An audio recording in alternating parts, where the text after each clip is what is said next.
Good morning, all. Today we discuss the poem The Ant and the Cricket. And this poem is a fable. You see, a fable is a story and often with animals as characters representing human traits and conveying a moral. This poem is about an ant and a cricket, and it contains an idea of far reaching significance. Far reaching means widely acceptable, very broad. Significance means importance. And here the poet says, this is as true of a four-legged cricket as of a two-legged one. And you see here this line, surely you have seen a cricket that has two legs. So what is the cricket with two legs? Yes. So here a two-legged cricket is a person or a human being who was as lazy as the cricket, or who just enjoys the present moment and who does not care or save for future. So have you seen a two-legged one? Okay. So this poem probably conveys a moral like work today to eat tomorrow, or an idle soul shall suffer hunger. Before we discuss it in detail, let us once see the poem. A silly young cricket accustomed to sing through the warm sunny months of gay summer and spring began to complain when he found that at home his cupboard was empty and winter was come. Not a crumb to be found on the snow-covered ground, not a flower could he see, not a leaf on a tree. Oh, what will become of me, says the cricket. At last, by starvation and famine made bold, all dripping with wet and all trembling with cold, away he set off to a miserly ant, to see if, to keep him alive, he would grant him shelter from rain and a mouthful of grain. He wished only to borrow, he would repay it tomorrow. If not, he must die of starvation and sorrow. Says the ant to the cricket, I am your servant and friend, but we ants never borrow, we ants never lend. But tell me, dear cricket, did you lay nothing by when the weather was warm? Quoth the cricket, not I. My heart was so light that I sang day and night, for all nature looked gay. You sang, sir, you say. Go then, says the ant, and dance the winter away. Thus ending, he hastily lifted the wicket, and out of the door turned the poor little cricket. Folks call this a fable. I'll warrant it true. Some crickets have four legs, and some have two. So this is the poem, and now let us discuss this poem. See here, it is mentioned as silly young cricket. Silly means not wise. So this silly young cricket, who was in the habit of singing through the warm sunny months of gay summer and spring. You see here, summer is unpleasant, and it is not unpleasant everywhere. Summer is very pleasant in the cold countries. So this cricket enjoyed singing when the weather was so convenient or pleasant in the months of summer and spring, and he began to complain when he found that his cupboard at home was empty and winter had already arrived. So here the cricket didn't save or didn't preserve anything for coming winter. Why should the cricket save for the winter?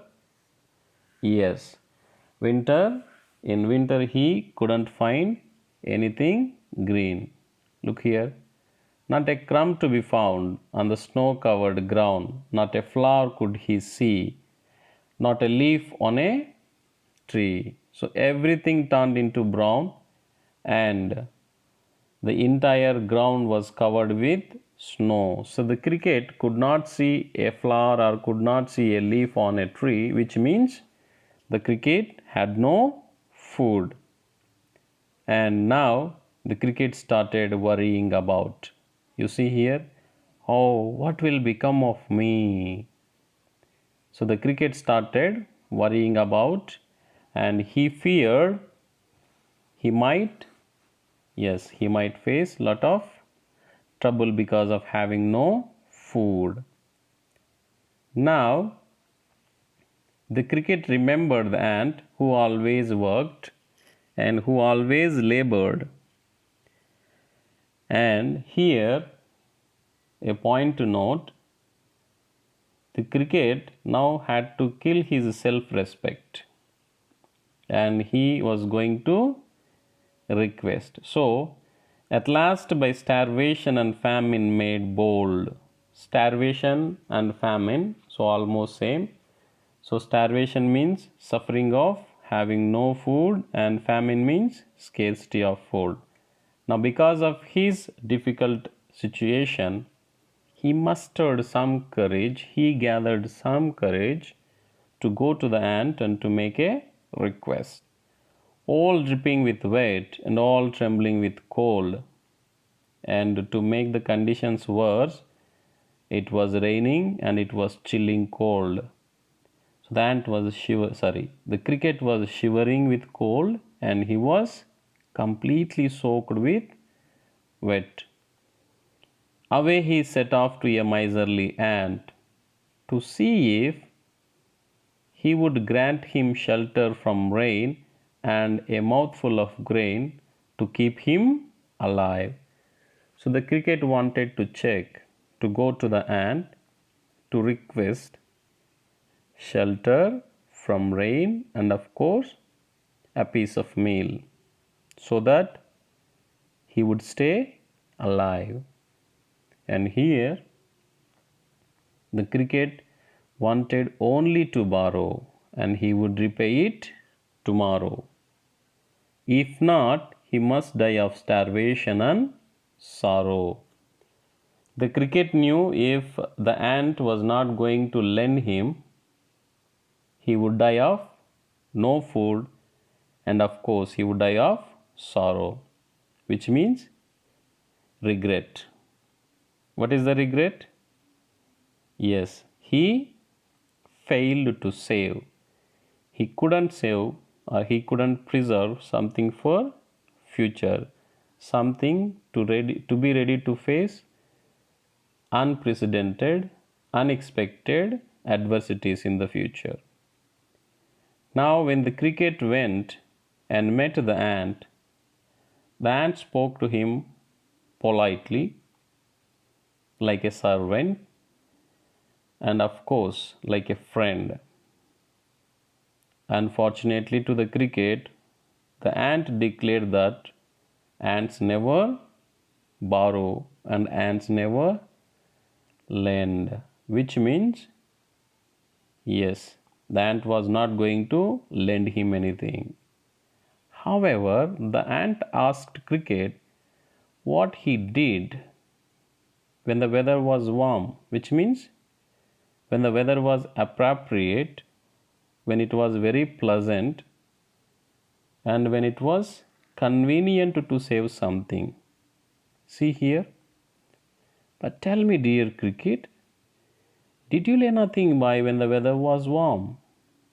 So here lay nothing means yes, the ant saved nothing. So if you lay something, you save something. And here the ant asked the cricket if he had not saved or preserved anything when the weather was appropriate and pleasant. The cricket said, "Not I." The cricket confessed that he didn't save anything. Why? My heart was so light that I sang day and night, for all nature looked gay. And the cricket told the reason.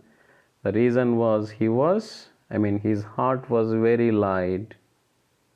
He was just so happy that he sang all the day and all the night through the summer and spring. And how did the nature looked? It looked gay. Gay meaning here happy and enjoyable. So the cricket enjoyed it and did not care or did not worry about future. The ant replied, probably humiliating him, "You sang, sir, you say. Go then and dance the winter away."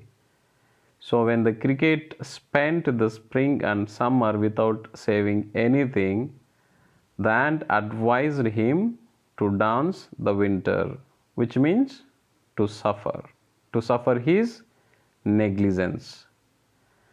Now, saying so, the ant hastily lifted the wicket. Here, wicket is a small gate. So the ant closed the door, and out of the door turned the poor little cricket. So now the cricket was helpless, and the cricket was not granted anything, neither shelter nor grain by the ant.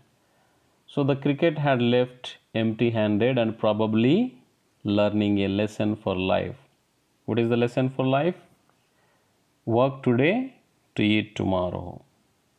Otherwise, in general words, we must always save, we must always preserve something to face any adversities, probably like this lockdown. Now look at these last two lines. Folks call this a fable, I'll warrant it true. Some crickets have 4 legs and some have 2. The poet says that probably people think, folks means people may think this is just a story, but he says he would certify it to be true. He would ascertain, he would authorize it to be true. He is so confident. Why? Because some crickets have 4 legs and some have 2. So what does it mean? Yes, there are some persons, there are some human beings like this creature cricket who just pass their time, who just enjoy without caring for future, and when there is any difficulty they suffer, and sometimes they have to beg from others by killing their self-respect. Did you get it? Okay, now let us see a few details about the author. So he is Aesop, and he was a Greek fabulist.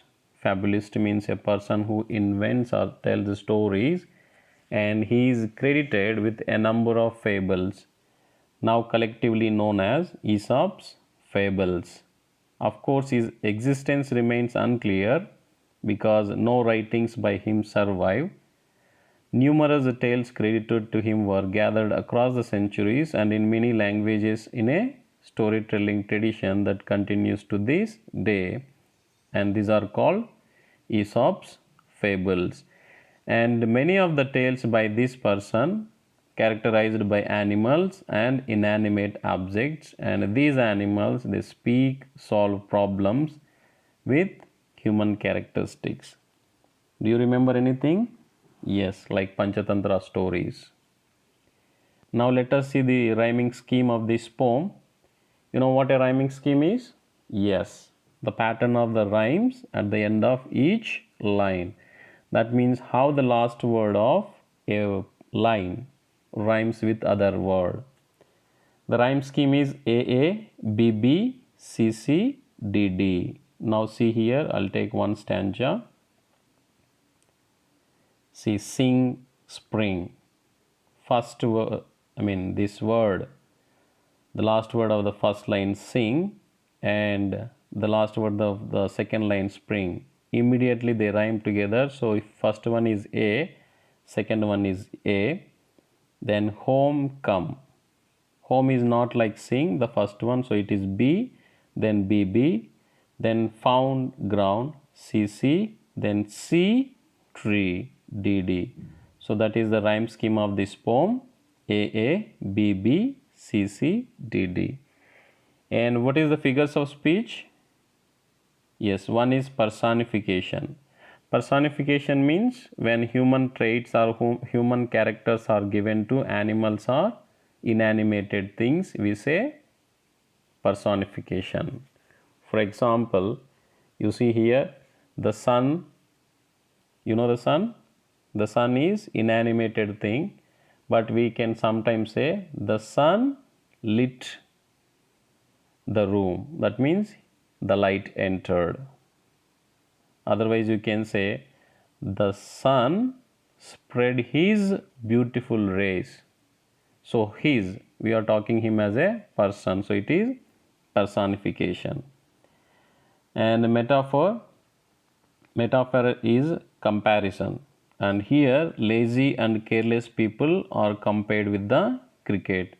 So, figures of speech in this poem, personification and metaphor. Hope you all have understood this poem.